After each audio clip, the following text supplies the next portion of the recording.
Hitler put fire to his own parliament building to, guess what? To blame it on communists, to then, guess what? Invade Poland and start the damn war. All right, let's share the mic, man. Let's share the mic.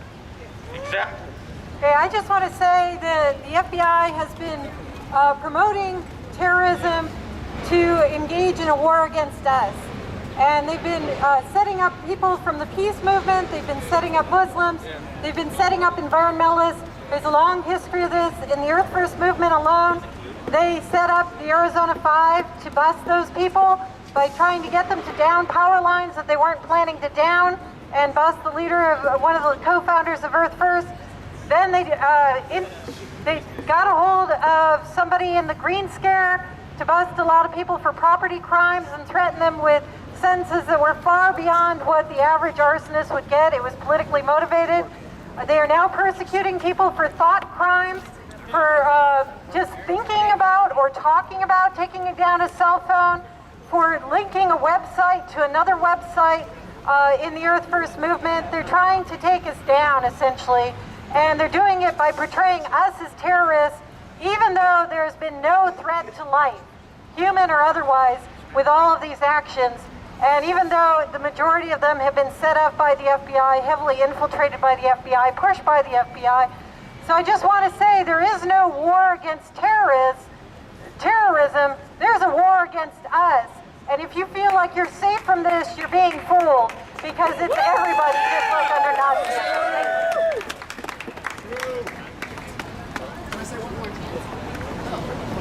See if everybody signed it. Hi everybody, Jason Kafori here. A couple things. One, we're passing around this petition. One of them's currently over here, I think there's another one right here. If you haven't signed it yet, it's a very clear petition. We're going to go hand deliver a copy to every member of City Council, and it says, if you vote to rejoin the Joint Terrorism Task Force, we, all of us, are going to work together to campaign to make sure you don't win re-election. It's the only way, that's the only way everybody in this hall right here cares about what we're doing out here. Who's running? And, well, we've got Randy Leonard's running, Mayor Sam Adams is running, and I believe Amanda Fritz is up for re-election as well. As far as the underdog that's here to spread the message of what needs to be said. We're here, and that's why somebody out of this crowd right here. I'm signed up for 2012. You're ready. I'm running next year. Oh. It's just the financial thing. I believe we're going to have an economic crash. Unless you're the country. You're next. You're next. Plan. So we all should run. We should all get our name on it. More voices and more choices make for a better democracy. That's the bottom line. Now, let's talk for a moment about why this not rejoining is so critical. This is the reality. Currently, the Portland police have a city attorney who works in this building right here oversee their criminal intelligence unit. That means that the 7 or 8 police officers that are involved with spying on anti-war activists, which I, as an attorney, have had them admit under oath they're doing, when they're doing that, a city attorney at this building right here has to review all of their paperwork and make sure that they're following an Oregon statute. And that Oregon statute is very clear. It says you cannot, for the sole purpose of somebody's religious or political perspective, be spying on that person. It is illegal in the state of Oregon. Now, Even if you deem them a terrorist. even if you deem them a terrorist, you must have probable cause that they're attempting to commit a crime. It's not a crime to have whatever belief any of us in this crowd have. That is not a crime, and that is not anything that we should be having a FBI informant watching our emails and watching our phone calls and watching our text messages. Now, what's important about what's going to happen when they make this decision in City Hall?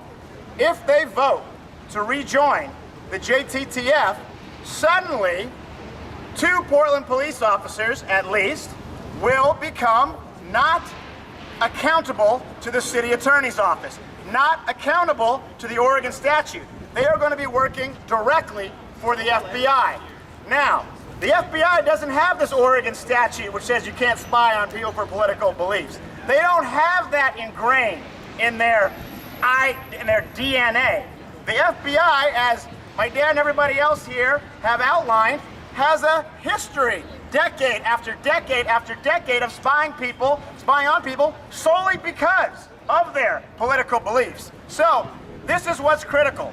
There's some sort of compromise they're attempting to have go on in here. There's heavy discussions with the FBI. There was 2 hearings they postponed. A lot's going on, but this is what's critical. Will our Portland police be working on behalf of the citizens, and will we have the power to tell them they can't do that investigation if it's illegal, or will the FBI be controlling the Portland police? That's the central question, and that's the question which we want to make sure they know that we are not going to allow to happen. So, let's get a chant going right now, shall we? Yeah! No to spying on citizens by the FBI! No to spying on citizens by the FBI! No to spying on citizens by the FBI! No to spying on citizens by the FBI! No to spying on citizens by the FBI! No to spying on citizens by the FBI! No to spying on citizens by the FBI! No to spying on citizens by the FBI! No to spying on citizens by the FBI! No to spying on citizens by the FBI! All right, everybody, let's do this! If you haven't signed the petition, that's the only thing these folks, these 5 members of City Council are really concerned about, is us actively campaigning to make sure they don't win re-election. So, please sign that petition. We're going to go walk in after this rally, and we're going to go deliver to each member a copy showing that we, the citizens out here, are watching very closely, and we're going to go against anybody who votes to rejoin the JTTF. Thanks, everybody. Also, folks, just want to mention, too, that tomorrow night at PSU and Smith Memorial Ballroom, the Cascade Room, we're having an event, COINTELPRO past and present, and we're going to have 3 folks on that panel that have all experienced severe repression under the FBI. And I want to mention that, too, because, again, we're not only talking about this contemporary story right now of Muhammad Usman Muhammad, the spy down in Irvine, California, the Miami 7, all the cases that are happening. We're talking about history too, and the redress that hasn't happened on COINTELPRO, and there's also a petition to reopen the COINTELPRO hearings, and these are other things too that, again, there's a lot of trauma and historical memory in the back of all this stuff that we still need to keep raising the issue, and obviously the JTTF is only really an institutionalized version of that. It's the same thing they've been doing for the past 100 years. They always worked with immigration and secret intelligence, and now it's only that we have a stronger institution for it and there's more money for it. So we can give up the mic here. Yeah. They killed Fred Hampton. Yes, they did. Everybody who has a petition to sign, can you please hold it up right now so that people who want to sign the petition can find you? Can we all deliver the petition together? Yeah! As a group? Yeah! Woo! Everyone on the position? Alright. Alright, I'm going to be basically preaching to the choir here, and I just... Closer to the mic. Oh, okay. There we go. Well, one of the reasons why I'm here is because last time the JTTF was here, the last thing I remember them really working on, where they were infiltrating all the information they could, was, if everybody knows who this is, Sisters of the Road. Does anybody know who Sisters of the Road is? They were infiltrating Sisters of the Road, which is a completely unexcusable act. This is basically a completely benign, harmless organization devoted to feeding the homeless. And they found that there was a potential for, like, what? A ferment of, like, terrorist activities happening there. Of all places, there. So I'm here simply because this is nothing more than federal intervention, which equals individual suppression, because we do not agree with their tactics. We do not agree with their beliefs that we are our own people. Nobody knows how to govern ourselves better than ourselves. The representatives here do not represent you. They do not. They represent the constituents, their demographics. You are not a demographic. You are barely a statistic in their eyes. They do not care about your beliefs. They only want to perpetuate their own status in the political spectrum. Remember that. And if you have any contrary beliefs otherwise, they will destroy you. They will find anything they can on you, regardless of what you are doing. Whether you are benign as Sisters of the Road, and then if you're able to actually influence some seismic change, or at least in your own communities, they will find you and they will do anything in their power to stop you. My name is Malcolm Chaddick. I'm a member of Veterans for Peace Portland, Individuals for Justice. And I have personal experience in these matters because my first peace group was Peace Fresno. Now, Peace Fresno was infiltrated in 2003 by the the Fresno County Sheriff's Department acting under the auspices of the JTTF.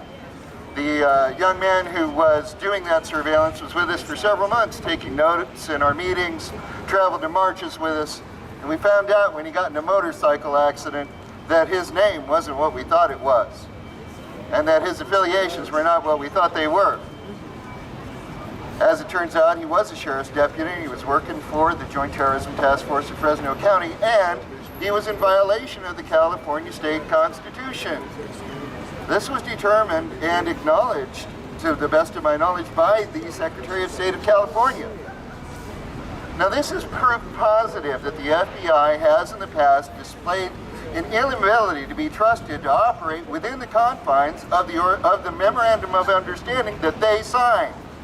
Therefore, I urge the City Council not to sign this one because I personally do not believe that they're capable of following it. Yeah!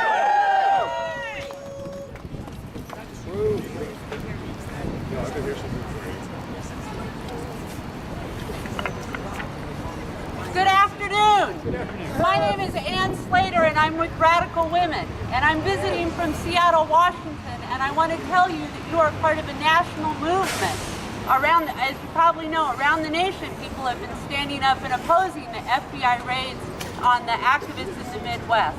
But it was an inspiration to us all when you stopped last time your city council from adopting and taking on the Joint Terrorism Task Force. You have been in the forefront of that fight. So congratulations. Woo! Give yourself a cheer. Yeah. You did it once, you can do it again. I want to say a little bit about the FBI and the feminist movement. Radical Women has had plenty of members spied on, and when we were doing clinic defense, and a clinic was bombed twice, who the FBI chose to investigate were the clinic staff and the clinic defenders, saying it must have been for publicity reasons. After a lot of community pressure, we finally got Curtis Basita, who was guilty of the firebombing, behind bars, but it was not because of the FBI defending our rights. Why are they so concerned now? Well, look at what's going on in the Middle East, in Africa, in Wisconsin, in Ohio, in Indiana. If we come together with the labor, community, anti-war activists, we do have the power to change this system, which is what we want to do, right? Woo! We are a danger as we collaborate in solidarity, and that's what's so important. Fear us. What's that? They fear us. They fear us, and they should. We have the power, although we don't know it all the time. So I say congratulations to all of you, and let's carry on the fight and standing up and saying no and changing this government. I think we need a socialist system where equality, housing, food, things like Sister of the Road, she was telling people they feed the homeless. Very dangerous. Can't happen under capitalism. So let's create a society where we actually can unfold into our humanity, and that's what you're on the front lines for. So carry on. Yeah,